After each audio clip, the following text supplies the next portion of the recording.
independiente del senador Emilio Álvarez y Casa, a quien saludo con mucho gusto esta tarde en la línea telefónica. Senador, muy buenas tardes, gracias por estar con nosotros. Muy buenas tardes y por tu conducto un abrazo a la auditoría del canal del Congreso. Muchísimas gracias, senador. Preguntarle, bueno, por supuesto ya decía, adelantaba de esta abstención, ¿por qué votar en abstención y a su consideración cómo se llevó a cabo este proceso, iba a decir análisis, pero proceso de las leyes secundarias de la Guardia Nacional? En esencia, merece dos razonamientos.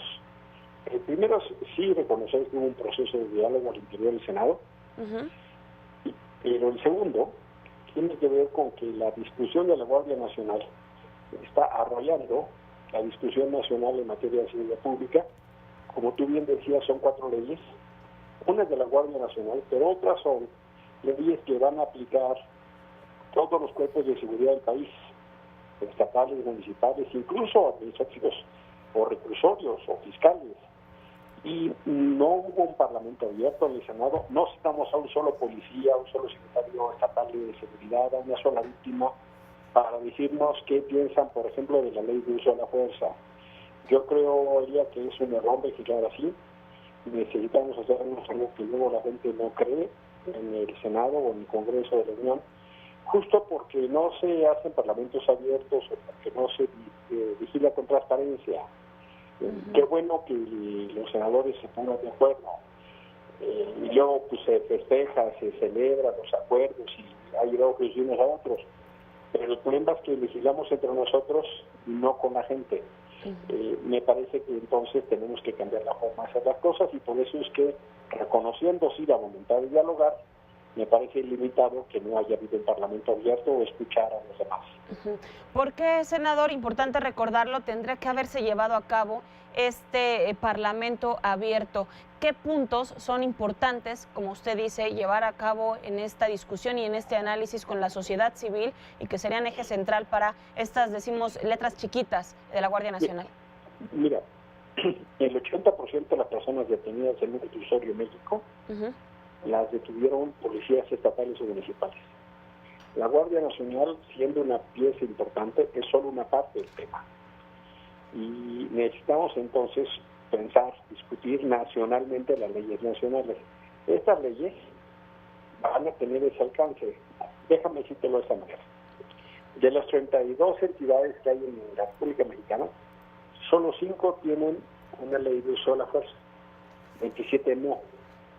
Entonces, la ley de uso de la fuerza va a generar un marco de actuación para toda aquel o aquella autoridad que haga uso de la fuerza. Y ni siquiera les escuchamos para legislar. Hombre, yo no quiero menospreciar o demeritar la capacidad del equipo del Senado que trabajó en esto, o el equipo del gobierno federal, pero no alcanza, ¿sabes, Elia? No alcanza. Necesitamos escuchar la voz de los expertos, necesitamos escuchar otras experiencias, porque mira, déjame hacerte un rápido recuento. Sí. Creamos en los últimos 25 años a la Policía Federal Preventiva, luego a la Policía Federal, luego a la Agencia Federal de Investigaciones, luego a la Gendarmería. El caso es que este año es el año más violento de nuestra historia. Algo no está bien, Elia.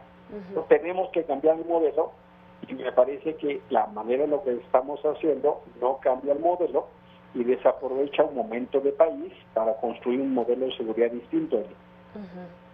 Y vamos a los porqués, senador, a su consideración, por qué teniendo estas evidencias de ser uno de los países más violentos en distintas las crisis en materia de derechos humanos, ¿por qué darle tanta celeridad o a qué podría deberse esta celeridad? Y si considera, que hace un momento hablaba del Poder Ejecutivo en este caso, si el Poder Ejecutivo está metido fuerte en el Congreso Federal. Mira, había tiempo. Se vencía el día de mañana el plazo para la ley de la Guardia Nacional, pero teníamos un mes todavía para las otras 3 leyes. ¿Cuál es la lógica? Pues yo creo que es pensar que el Parlamento abierto dificulta, que escuchar a muchas voces hace complicado, que la democracia deliberativa es mucho más complicada que la representativa, y prefirió el gobierno federal, la mayoría, restringirse a este formato, aunque hubo peticiones expresas tanto de algunos partidos de oposición como de la CNDH, de la ONU, de organismos de la sociedad civil de hacer el Parlamento abierto. yo estoy claro, es más difícil, pero ayuda mucho más a la legitimidad.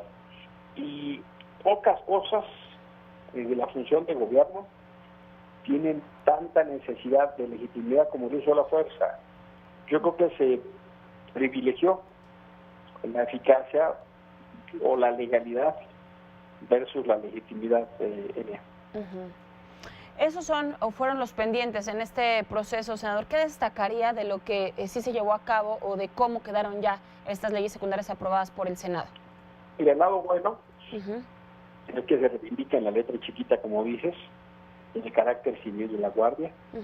El lado bueno es que los militares que se incorporen van a tener que reconocer la condición civil, se renuncia al fuero militar. Hay ya como claridad, por ejemplo, incluso hasta que el comandante de la Guardia Nacional tendrá que hacerlo sin tener responsabilidades graves en violaciones de derechos humanos, que la ley de registro ayudará a combatir la tortura, las desapariciones forzadas, como han pedido organismos internacionales, o por ejemplo que vamos a empezar un proceso gradual para que las detenciones, las patrullas tengan GPS y sepamos dónde están. Eso será un proceso. Pero hoy por hoy, esta letra chiquita reivindica, uno, el carácter civil de la Guardia Nacional, dos, los procesos de control de mecanismos de información y tecnología, y tres, la precisión para servidores públicos de cómo y cuándo usar la fuerza pública. Ahí está. Senador, y por último, preguntarle, y esto quizá ya más en un sentido personal, ¿cómo siente, cómo percibe esta discusión y análisis de temas tan importantes desde una curul independiente, en el sentido de que de este voto en abstención y que a veces parecería ir en contracorriente frente a otras fuerzas políticas? ¿Cómo es su experiencia, en este caso de la Guardia Nacional y de lo que se ha vivido al interior de la Cámara Alta?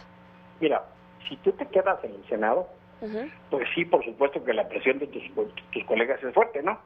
La gente, tus colegas me preguntaban, no, Emilio, cambia tu voto, ¿cómo es posible? Pero en realidad uno representa más allá que lo que está en el Senado. Y con la absoluta convicción de actuar en lo que tú crees y corresponde como representante popular. Yo pienso que uno tiene que honrar la representación más allá del Senado en términos de organizaciones, de la sociedad civil, de grupos de derechos humanos, de víctimas, de personas, de la gente de la ciudad. Y cuando uno toma una mirada más allá, pues la discusión es distinta.